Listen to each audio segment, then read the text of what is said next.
Okay, Benjamin Harris here with another video responding to atheist arguments with Frank Turek. This is Cold Case Christianity with Jay Warren, Jimmy Wallace, and Frank Turek. Uncaused first cause. Stop saying space, time, and matter came into existence together and that God must be outside space, time, and matter. Let's watch this question and answer.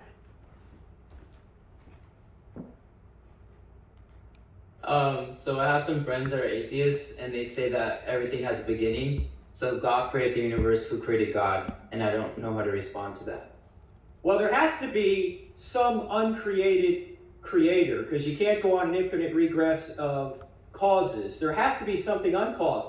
For centuries, atheists believed the universe was eternal. They had no trouble believing in an eternal universe. Now suddenly we realize the universe is not eternal. It had a beginning, and they're having trouble believing in an eternal God. Why can they believe in an eternal universe, but we can't believe in an eternal God? As we'll see tomorrow, space, matter, and time had a beginning out of nothing.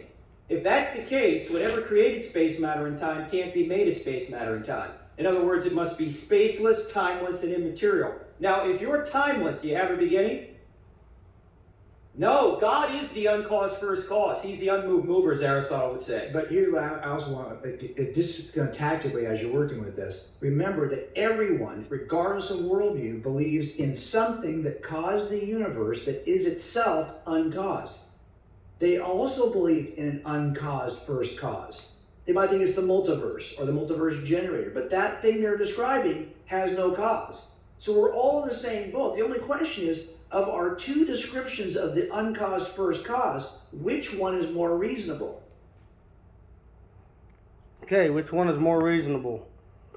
Please get my book, Everlasting, The Physics Behind Creation. It'll be available on Kindle, ebooks on September 26, 2024 for $9.99.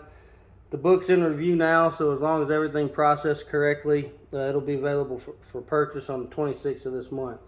So in accordance with what he said right there, so Frank, I'm going to continue doing these videos until we can have a public discussion.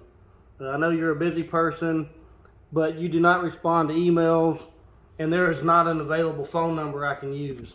The universe is eternal, which agrees with the first law of thermodynamics and the law of conservation of energy. Here we must, here we understand energy cannot be created or destroyed. It can only be transformed. If God is the uncreated first cause, then energy cannot be created, then logically God is the eternal energy of the universe. This means God is not immaterial or spaceless, because energy is something, and because something exists, so must the space to house it. Now you can argue that God is not physical matter and can therefore be outside of time, but you cannot say he is outside of our universe. This is all explained in my book, Everlasting, The Physics Behind Creation. This is the same illogical fallacy when you say God cannot create a rock he cannot lift. You say that's an illogical fallacy. This means God cannot create something that cannot be created, energy. All I'm saying is that if God was not created and he cannot create something that cannot be created, then he is the thing that cannot be created. That's energy. This is everlasting. This is everlasting, and God is the pure energy thereof. Romans 11:36 verifies this, saying, "For of him, and through him, and to him are all things, to whom be the glory forever. Amen." This is the of him thing. Everything is made out of the pure energy that is God the Father.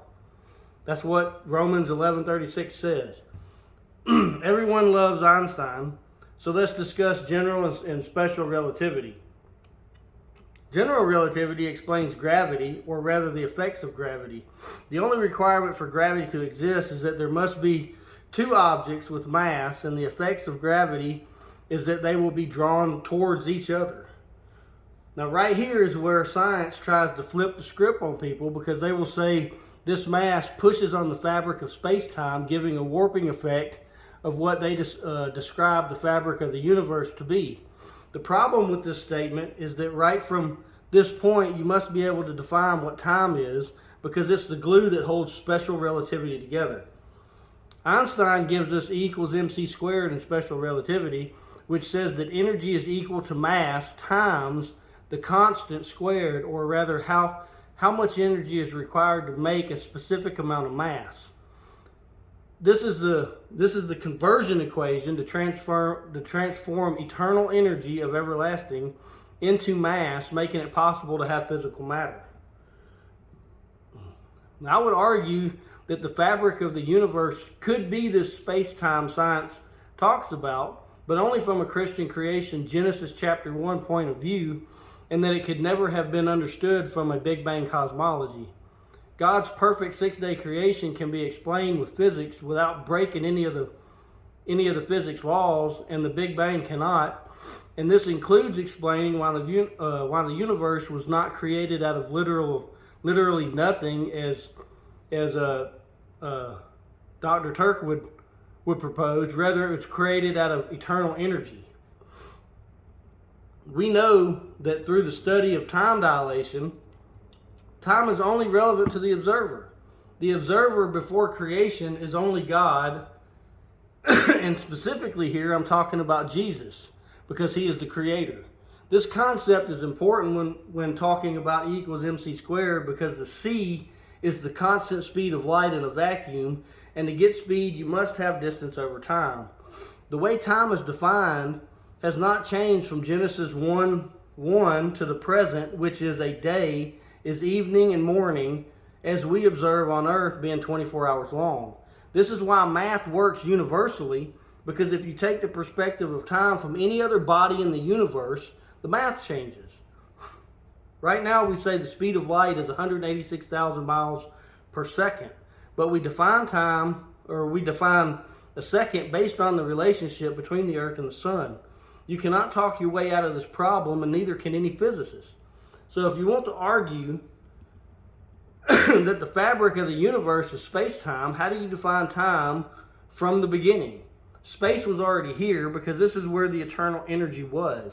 Time and mass come into existence together, allowing matter to exist, because matter is dependent on mass to allow physical matter to coalesce. And you only get specific amounts of mass from time.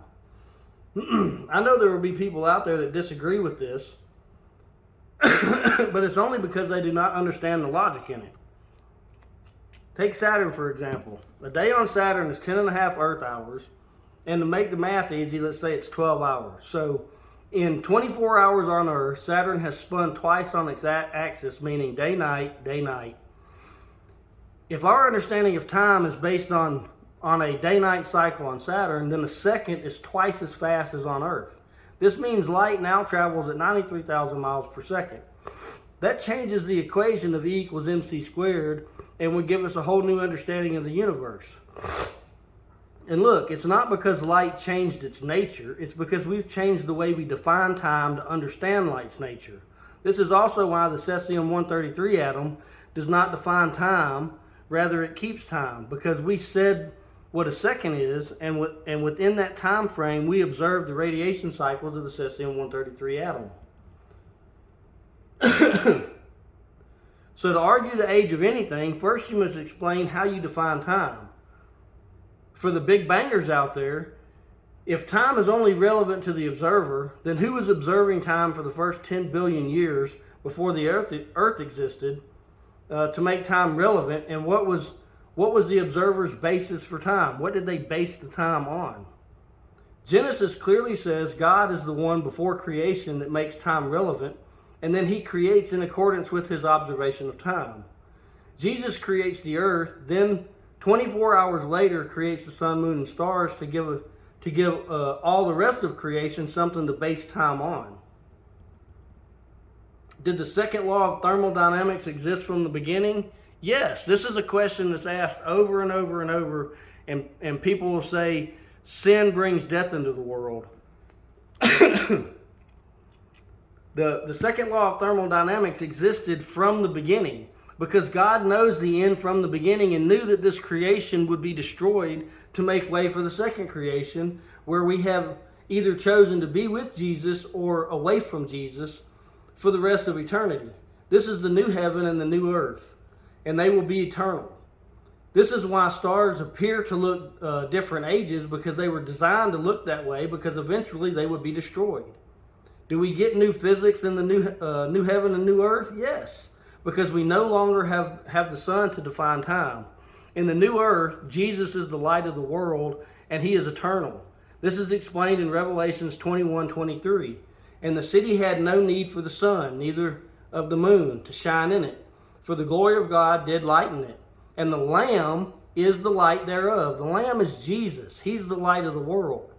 There is no night in the new earth, because Jesus is with us. There is also, this is also why hell is outer darkness, because it's separation from the Creator, which is Jesus. It's not separation from God the Father. It's separation from the Creator. That's Jesus, because he's the light. Jesus is not in hell. He's with man in the new earth. God the Father is in both. And this is the wrath of God that we should fear. Only the Father is omnipresent in all places at the same time. So hell is outer darkness because Jesus isn't there. There's no light. God the Father is still there, and that's the wrath of God that we should fear. My challenge to Dr. Frank Turek or Jay Warner or Jimmy Wallace or Dr. Hugh Ross or any physicist or any person, please get my book and try to debunk it. After all, isn't that what science is about? Creating a theory that can withstand the test of time. Well, this theory, which is explained in the book Everlasting, the Physics Behind Creation, does just that, and not because I say so, but because it puts Jesus center stage to show his glory through creation. Please like and subscribe and share this video, and if anyone out there knows Dr. Turek personally, send him this video. Let him know, and let all physicists who know, regardless of what their faith is, that this theory replaces the Big Bang, and I'm willing to go toe-to-toe with anyone to debate about it.